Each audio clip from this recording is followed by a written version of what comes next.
Hello বন্ধুরা, সবাই কেমন আছো? আশা করছি সবাই খুব ভালো আছো আর আমিও খুব ভালো আছি। নিয়ে চলে এসেছি তোমাদের জন্য আজ অন্যরকম একটা রেসিপি। আজ বানাবো বাতাবি লেবু মাখা।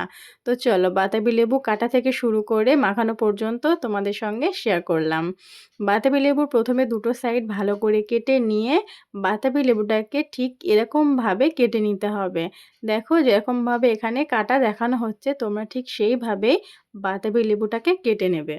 আর বাতাবি লেবুটা এখানে আমি ছাড়াচ্ছি না, এখানে আমার দিদি শাশুড়ি উনি বাতাবি লেবুটাকে ভালো করে ছাড়িয়ে দিচ্ছেন। এখানে যেইভাবে দেখানো হচ্ছে কেটে কেটে সেইভাবে তোমরা করে নেবে, দেখবে তোমাদের সময়ও কম লাগবে আর পরিশ্রমও কম হবে। অনেকের দেখেছি আমি ছুরি দিয়ে অনেকক্ষণ ধরে কাটতে থাকেন, ওটা না করে এইভাবে করলে খুব সহজেই এর খোসাটা ছেড়ে আসবে। এখানে যেরকমভাবে দেখানো হচ্ছে ঠিক সেরকমভাবেই তোমরা করো, দেখবে খুব সহজেই তোমরা বাতাবি লেবু ছাড়িয়ে ফেলতে পারবে বা কেটে ফেলতে পারবে। লেবুর খোসা এখানে ছাড়ানো হয়ে গিয়েছে, তোমরা দেখতেই পাচ্ছ। সেটাকে দুভাগে ভাগ করে তার মাঝের যে শিরাটা থাকে সেটা কেটে নিয়ে লেবুগুলোকে ভালো করে ছাড়িয়ে নিতে হবে। লেবুগুলোকে ভালো করে ছাড়িয়ে নিয়ে সেটা ভালো করে ধুয়ে অন্য একটা পাত্রে তুলে নিচ্ছি। সরি, এখানে ধুয়ে নেওয়াটা স্কিপ করে গিয়েছিলাম, তো তোমরা লেবুটাকে ধুয়ে নেবে। তো সেটাকে অন্য পাত্রে ভালো করে ছাড়িয়ে নিতে হবে।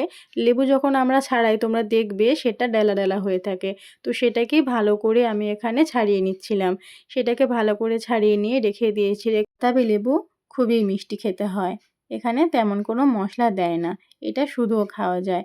কিন্তু আমি একটু স্পেশালভাবে খেতে চাইছিলাম, সেই জন্য একদম অল্প কিছু উপকরণ দিলাম। একটা কাঁচা লঙ্কা, কিছুটা পরিমাণে লবণ ও স্বাদ মতো চিনি, সেগুলোকে দিয়ে ভালো করে আমি হাতের সাহায্যে এগুলোকে মেখে নেব। আর কাঁচা লঙ্কাটাকে আমি হাতের সাহায্যেই কেটে নেব, সেটা আগে থেকে কেটে রাখার কোনো দরকার নেই, তোমরা চাইলে কেটে রাখতে পারো। কিন্তু মাখা তো মাখার মতো করেই বানাতে হবে না, সেই জন্য আমি হাতের সাহায্যে লঙ্কাটাকে ভালো করে কেটে নিয়ে ওগুলোকে মাখিয়ে নিলাম। আর লেবুগুলোকে দেখো কত সুন্দর লাগছে, কত সুন্দর কালার। তো আমার ভিডিওটা যদি তোমাদের ভালো লেগে থাকে, লাইক কমেন্ট শেয়ার করে দিও। আর নতুন বন্ধু হলে চ্যানেলটিকে সাবস্ক্রাইব করে আমার পাশে থেকো। আর ভিডিওটা কে কোথা থেকে দেখছো অবশ্যই কিন্তু কমেন্ট করে জানিও। সবাই ভালো থেকো, সুস্থ থেকো, সাবধানে থেকো। টাটা বন্ধুরা।